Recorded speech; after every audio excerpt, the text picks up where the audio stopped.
Devon Taylor, Devon Taylor, Devon Taylor, Devon Taylor Podcast. Devon Taylor, Devon Taylor, Devon Taylor, Devon Taylor, Podcast. Hi, guys, and welcome to another episode of the Devon Taylor Podcast, where we have guests from all around the world tell their unique and powerful stories to not only allow their voice to be heard, but for you to feel inspired. There are very few people that can bring together fashion, culture, and healing the way our next guest does. She's an author, an educator, and a sociologist whose work explores trauma, displacement, and collective healing within communities that often go unheard. She's also the founder and creative director of Blue Meets Blue, a humanitarian fashion label that employs refugee artisans to create luxury, modest collections rooted in dignity, cultural preservation, and hope.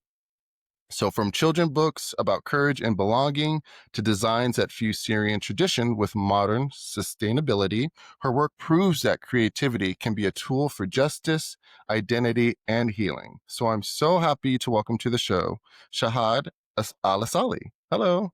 Hi, thank you for having me. Thank you for being here. I just really want to start with your journey. Kind of what connected you or what drew you to connect fashion with healing and social justice? So I'm the daughter of Syrian immigrants. The 2011 civil war that happened in Syria deeply impacted me. It quite literally hit home. Syria was a country that I grew up going to every summer, place of family, belonging, culture, language, love, and all of a sudden, during the Arab Spring, we were disconnected from that. We weren't able to go back for many, many years. And obviously, during that lapse of time, we had family members that passed away, and it was just a very deeply difficult time for the Syrian community, but on a personal level as well. At the time, I was doing my graduate work in international psychology, and I was interested in this concept of art trauma or art therapy to heal trauma. So I wanted to start a fashion line because that was also something that I've always been interested in that focused on this idea of healing through art and creativity without calling it therapy. So it was a really exciting time. A lot of refugees were coming to, in Chicago at the time. And when I saw these women sitting in resettlement centers with so much skill and so much ability to make these beautiful designs, but it was being overlooked, right? Because a lot of the skill set is not recognized when people, unfortunately, cross borders and go to different countries. And so I wanted fashion to become this kind of bridge and a kind of method for healing. So not just employment, even though work is dignity, but also this idea of healing and then also visibility. Yeah. When you launched it, did you envision it becoming so much about storytelling as it is about clothing? I think so. I think the mission behind it was always the concept of art therapy, and it was always about healing circles. So the way that we used to work was we would get together and we would sit in these circles, and this was a place where a lot of difficult conversations were had. So as they were sewing, as they were beading, as they were doing embroidery. Um, and we know this from trauma studies, right? Where there is this connection between doing something physically while you're also in a collective space for collective healing. And so that was the mission behind the brand, and it was the first. That was the main purpose. The fashion was secondary. But what was amazing was that we were trying to kind of connect this concept to not just work and dignity, but we also wanted it to be a slow fashion line. We wanted the clothing to mean something to the people that were making it, but also something to the people that were purchasing it. And we really, really wanted to change a lot of the misconceptions and stereotypes about refugees, which unfortunately at the time, around 2013, 2014, there were a lot of issues that were happening politically during that time. And so we wanted people to see the beautiful clothing that the refugee women were making and we wanted them to see that, it was skills and they had so much to offer and they didn't want a handout, right? So a lot of people would think, oh, refugees are coming to our country and they're taking our jobs and living off of our tax dollars, and that couldn't be further from the truth. Right. Refugees have to pay their plane ticket back within 6 months of arrival, right? And so it became very much a part of the whole mission. It was not just let's make a beautiful elevated clothing line. Let's focus on sustainability. Let's focus on um, uh, art therapy, and let's focus on changing these stereotypes and these misconceptions while creating a slow fashion line, right? So we didn't have a lot of inventory because we wanted to reduce waste. So everything was made to order. So it was multifaceted. That's beautiful. My first thought, though, when I'm thinking about all of this, how was the reaction as you're approaching, these women? I'm not sure, men too, I'm assuming are just women. Yeah, so Um, my main pattern maker was, he had done his, work in Lebanon and under, like, really big fashion, houses there, so, mainly we were working with women because statistically we know that within refugee families, if the mom is doing well, if the woman is, healed and doing well, the whole family generally does better, so we wanted to focus on women having that employment and then that space for that emotional vulnerability. hmm. But we worked with everybody. That's beautiful. And how was their reaction as you're approaching them for these opportunities? Obviously, to me, this is super groundbreaking. I love the idea of blending fashion with displaced people that Yeah. could use just opportunities. What has their reaction been? I think for a lot of them, they felt really happy to be seen. They were really happy that their skill set was being acknowledged. Again, a lot of refugees coming to, and not just America, Germany, Canada, whatever, that skill set doesn't translate. And so that adds to the depression, right? Like you come, and they call it the taxi driver phenomenon. So like you've had people that, potentially were medical doctors in their home country, and then they come and all they're able to do is drive an Uber, which there's nothing wrong with that, but it's not their skill set, right? So their Yeah. skill set's not being acknowledged. Like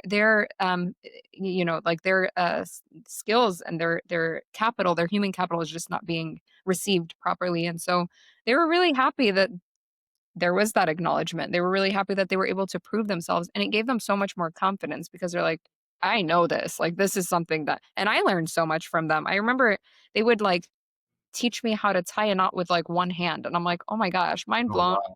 Yeah. Really incredible stuff because this is the kind of stuff that they used to do. They used to sew like wedding gowns and Wow. bead, all kinds of amazing things. So it was a really incredible opportunity. And obviously, being someone who is Syrian, somebody who speaks Arabic, trust was built very quickly. We spoke in Arabic. It wasn't like this outsider that was coming in that was like, hey, let's, meet. It was a very, I think, natural way. And I was already frequenting the resettlement centers as well, for interpretation services and teaching English. So I already had that relationship built with them. Such a beautiful idea. And I'm like getting chills right now as you're describing it. This is amazing. Always. Obviously, I mean, you're blending your own culture, but how has that shaped the way you approach design and community work?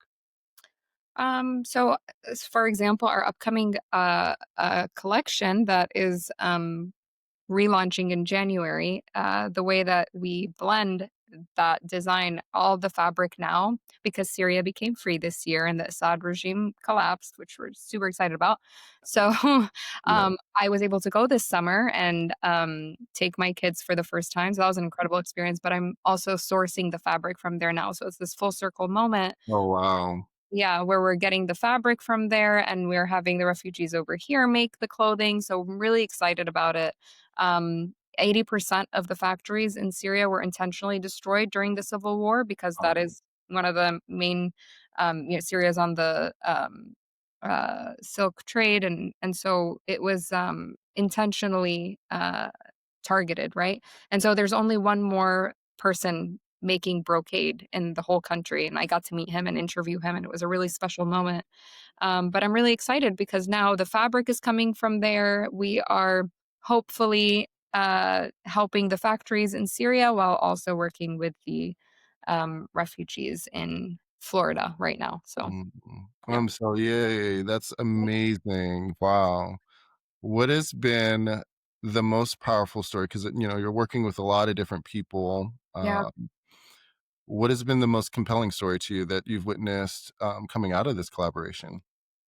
It's so funny because so many people have asked me this question, and it's always like the simple stories that are the most powerful for me. And I think it's because it makes me see things in a different light, and it makes me see my privilege in a way that. So I always share this story, and I guess I'll share two. So one is after we were working for about 2 years, one lady she came, she was like really excited one day, and we were like, "What happened? Like, what's going on?" And she was just really happy that she had a little bit of extra cash and she was able to like send cupcakes for her kid's birthday in Mm, his class. And I just remember thinking that like it was such a simple moment. It was such a simple story, but the fact that she felt like she was able to have him feel like he belonged, like he was able to share with his classmates, like he was not an outsider because she had this job, like that to me is a success story, right? It's not about scalability. It's not about how big the company gets or so, it's those stories that hit home for me the most, maybe because I'm a parent, and it reminds me of the privilege that we all have that we're just kinda like, "My goodness," like, it's these little blessings that we often take for granted, and then another woman shared with me that she felt so happy that she didn't feel like a burden anymore, and I wow. think that is something that a lot of refugees feel when they come, and especially refugees that are coming from these Middle Eastern countries, they have a lot of dignity inside them. So they always want to prove themselves. So you find them like trying to volunteer and trying to like work at places so that they could be like, oh, you gave me something. Like, even if I'm going to bake you a loaf of bread, I need to feel like I'm giving back. Right. And so, yeah, I remember one time she was just like, I'm just so happy that I don't feel like I'm a burden on people or I'm a burden on the community anymore. And it's just, it's unfortunate because obviously you have news in the media that makes them feel that way. But yeah.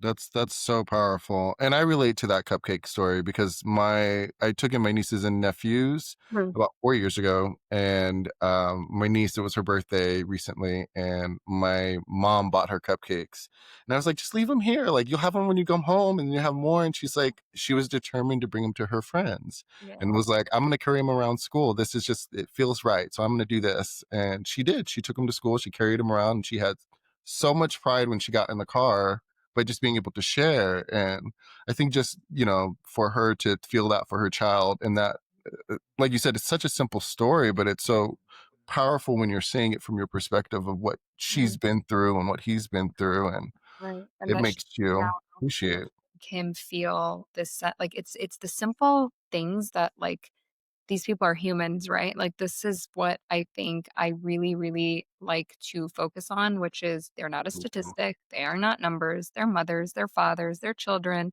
They want their kids to do well. When you ask these families, what is your hope for the future? The thing that they usually say is, I don't care about me, but I just want my kids to do well. I don't care about Mm, me, but I just want my kids to have a better life. And so I think we often forget that when we are just like so drowning in the news and the fear mongering and all of the stuff around us. And it's just remembering that people are human at yep. the end of the day and they want the same thing that you and I want. Hmm. Yep. That is such an important point. So I love that you chose fashion, but why was fashion the medium for you for bringing all of those, for bringing everything together, dignity, resilience, preservation of your culture. Why Yeah. fashion? I think you hit it on the head. I think it was this preservation of culture and dignity through work. But I've always loved fashion, and I've always like there's always been collections that I'm like, oh God, I wish I had XYZ. I wish this skirt had pockets. I wish. So for me, it was like kind of filling in that gap in my own wardrobe. So there's that. But I think mainly. Anything artistic, it's a shared language, right? So if you're looking at fashion, if you're looking at music, if you're looking at food, the culinary arts, whatever it is, this is something that we can all relate to on some level. We can all understand beyond language, beyond the scope of words, and definitions and all of that. This is something that we can come together and be like, I need to wear pants. So let's, Mhm. and for me, fashion was something that I've always been interested in. I've taken classes and, color design and all of these things. And so even though I ended up going to psychology and sociology, fashion was always this like dream that never fully manifested. And so I pushed it in that direction. But it really is a push to say that the arts are the way that a lot of people do connect from across the Mhm. world. Even on like social media, it's like I can go on someone's page that we don't speak the same language, but I can appreciate their music and I can appreciate their food. Um, and again, it's just that human connection. Mhm. I love that you chose fashion. One of my good friends, she's always struggled with like trying to like, put herself out there like that. And she finally did it. And it was like such a powerful moment to me. And it just brings so much joy to be able to see people express themselves in that way. And even your cause, like it's even so much more impactful. So Yeah, I think it's beautiful. thank you so Um, much. what does sustainable and ethical fashion mean to you beyond the materials, on a Yeah. human level? I think a lot of times we think about sustainability, we think about the environment, and obviously there is that. We are a slow fashion company. We don't like having inventory because we don't want to waste fabric and we don't want to waste material. But it's more than just the planet, it's people, right? It's about sustaining people with work is dignity, right? Or even like the whole system of work and the place that we work together, these people are being honored and they're being paid fairly, right? That's super important, and they're given the ability and the space to be able to heal a lot of what they have been going through. So that for me is where the sustainability is. So yeah, reducing waste and the environment, but it's also this resistance, if you will, to wasting human potential. Mhm. Yeah, no, I think it kinda takes me into my next question. What do you think is the misconception people have about refugee communities and, um, that you've been able to challenge through your work? Yeah, I think one of the main ones is people thinking that they want handouts, and refugees do not, for the most part, want handouts, and a lot of them come with that, like I said, this like very like dignified. They want to prove themselves. They want to be given a shot. They want to be given a chance. They want to be given the opportunity to provide for their families in a dignified way, and they want to be given the opportunity to prove their skills. And so, in addition to all of that, um, realizing that these people are coming with skills and they've got a lot to contribute to our society is one of the things that I think people are always like shocked, like, oh no, they don't want something for free. They're just they actually want to. I'm like, yeah, they like you and I, they've got their dreams and they've got their ambitions and aspirations, and so I think that's one of and that there's some really beautiful things that they're making, right? Like a lot of people will think if you're going to be buying like from a refugee made, artisan shop, you're getting like, and crochet is hard, but like they think automatically like these things that you will potentially see at a resettlement center. So like crochet or like, and when they see that it's elevated luxury collections, they're like, oh wow, like I didn't think that that was something that was going to be offered. So I don't know why, but when you're saying that, that makes me so mad. Because yeah. like, how could that even be someone's thought? That's not even remotely what I feel or what I would even think first. So when you're saying it, it's like, Yeah, what? Like, how could people yeah, yeah, and that must be so frustrating, you yeah, know? it is frustrating, and, that's all, like, the more, like, aesthetic part of it, but when you're talking about, like, the political part, right, or what people have seen on the media, there's been a lot of misconceptions and a lot of stereotypes. There's been a lot of racism and Islamophobia and all kinds of things that these people have endured in addition to the trauma of just having left a war-torn country, and Right. addition to the trauma of taking that difficult journey to finally get to a place where they can potentially be safe, and now they're dealing with a whole host of other factors. Yeah. So, So I want to just say this now that Syrian people are probably some of the strongest people that I know to have to deal with what you're saying because like it yeah, makes me want to have tears. It makes me want to have all these emotions when I'm just thinking about you know yeah, the challenges that you're facing or that some of the refugees are facing just being yeah, because they're not responsible for the wars that are happening in the yeah, area that are displacing them 100%. And Ah, that goes for so many places around the world, right.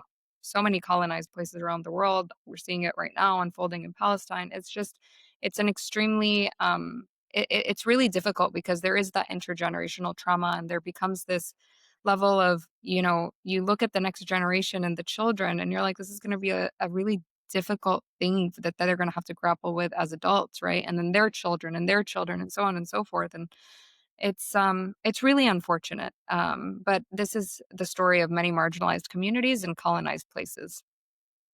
Yeah. How do you navigate healing? Since, I mean, you guys are going through so much, and trying to fathom it all. And Mhm. like you even said, like, you guys would go back to Syria and have your summers with your kids, and that was something that stopped being available. How are Yeah. you guys dealing with all of this, emotionally, really? I don't know if I have an answer to that, to be honest. I think, this is so I've dedicated my entire adult life researching healing collective trauma and then healing from collective trauma in community. So I believe healing happens in community first and foremost.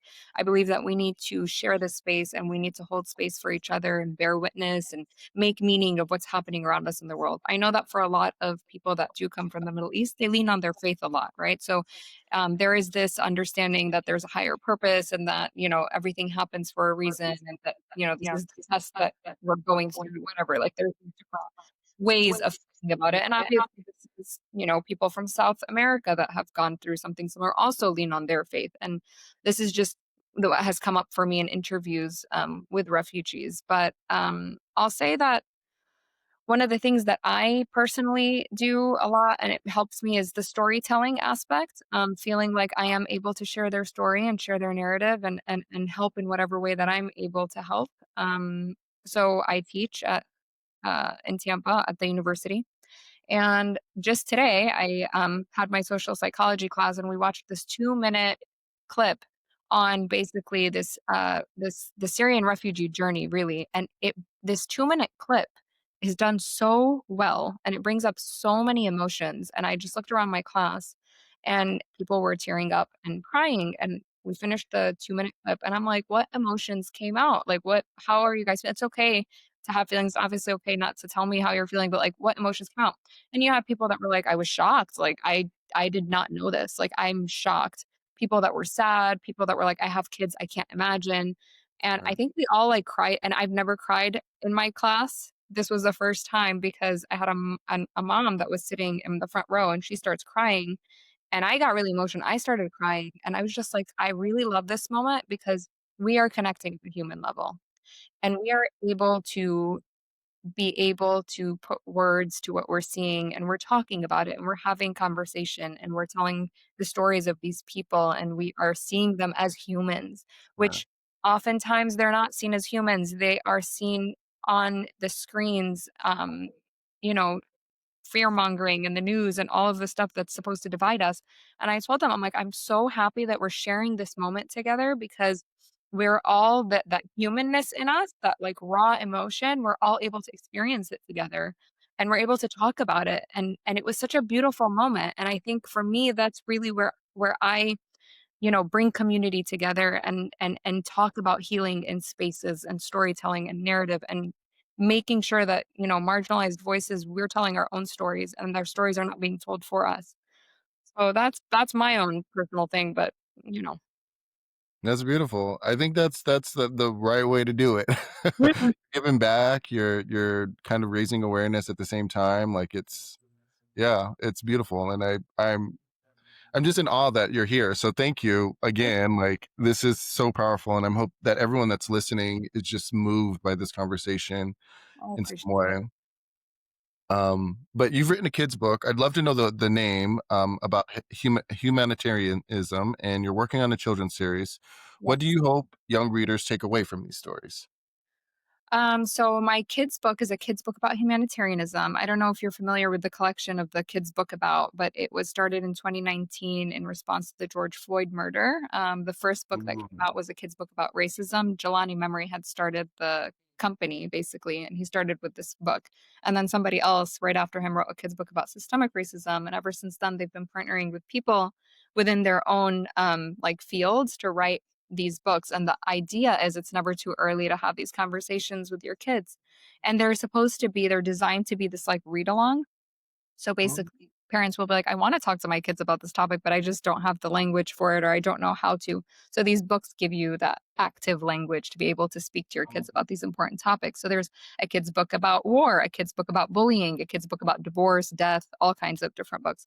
Mine was a kid's book about humanitarianism. And my message in that book to kids is that you're there's no age to be a humanitarian, right? You don't have to be powerful. You don't have to be wealthy. You don't have to go be involved in like mission trips overseas. You do not have to be a medical doctor. You don't have to be part of an NGO. Like you can be a humanitarian by standing up against bullying in your class. You can make blessing bags and pass them out to the houseless at traffic stops. So there's all of these different ways. And then my message to adults is you can choose whatever sector you're in, right? Like you can make a fashion line that mm.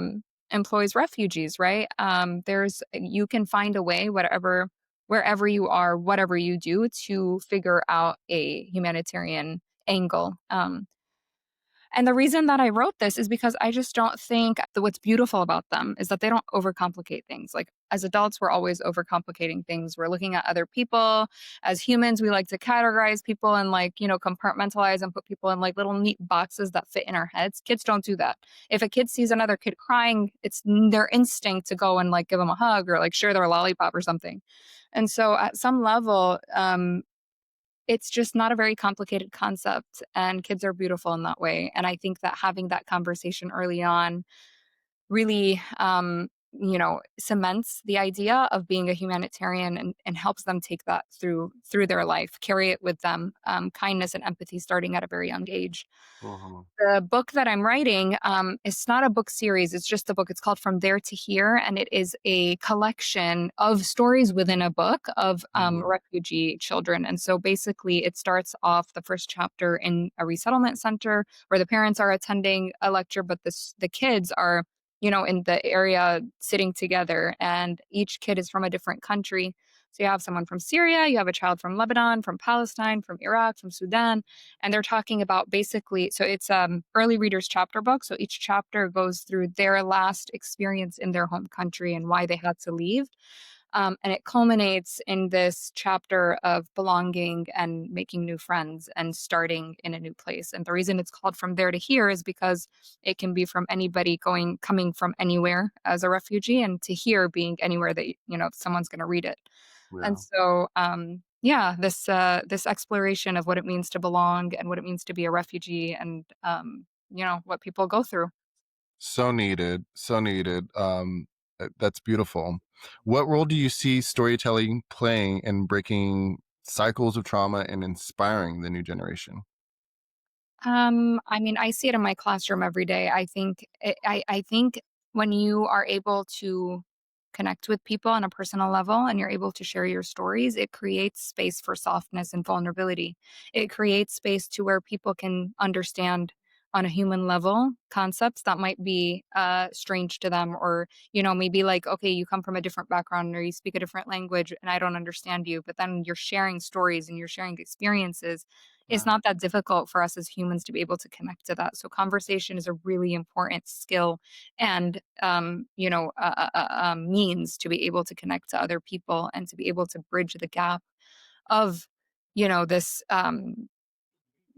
just the gaps that we have, I guess, culturally. So, storytelling is really important. And I think it's really important that people are able to tell their own stories because when they are told for us, they are lost in translation, right? Or sometimes they are intentionally misrepresented. And there's lots of stereotypes that are injected into the stories. And so it's really important that people from whatever marginalized community they're in are sharing their own stories and their own voices, because conversation matters, and that's how we change the world and how we change stereotypes. absolutely. And I feel like like I said, why I'm so grateful that you're here, and why I have this platform is because I love to tell stories like this and love to raise awareness in this way. Uh, And I just hope that my audience is listening and, mm, finding some way to take action, maybe even starting with your book. That would be the yeah, best way to learn how to get more involved. But what's next for Blue Meets Blue? So we're relaunching in January. We took a 4-year break. COVID hit. I moved, and I had to restart with the resettlement center in Florida. Um, Now we took a 4-year break. We were actually not going to be relaunching. This was a on the back burner. It wasn't until Syria became free that I was re-inspired to take this project on again. And so we're relaunching in January with collections that the fabric is sourced from Syria. Brocade is the fabric that we're going to be using, which is a very popular Syrian fabric.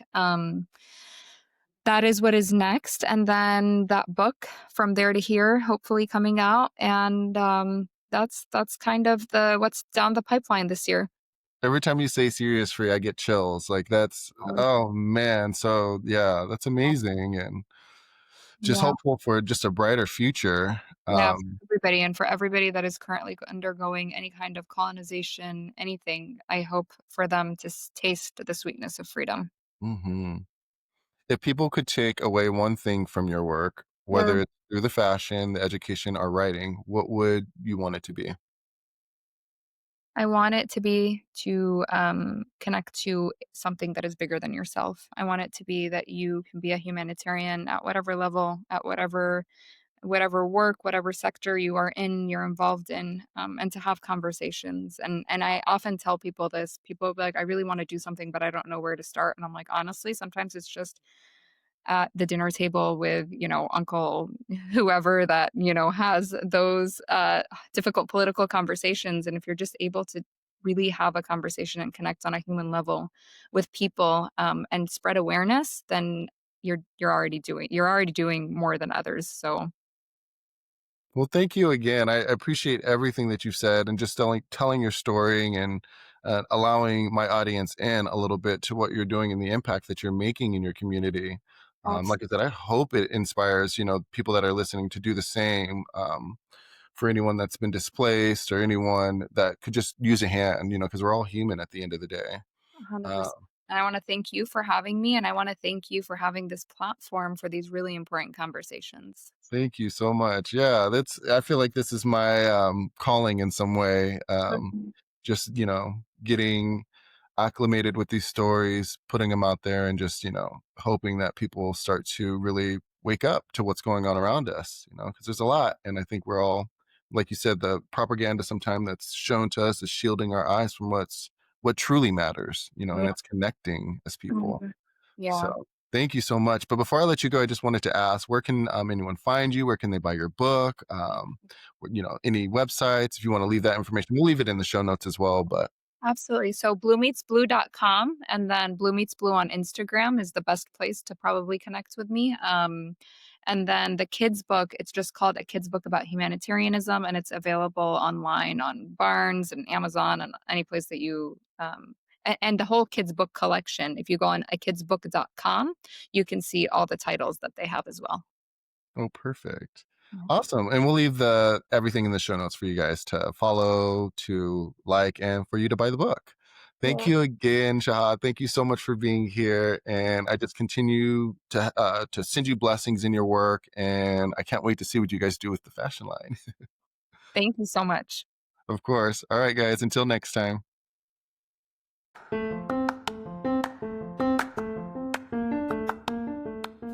Hey guys, it's Icarus here. And Amelia. And I'm here to tell you if you'd like to join our brand new adventure. Go to DevonTaylorAuthor.com to learn more. And check out the cool items like the new bucket hat. Yeah, and so much more. See you guys there.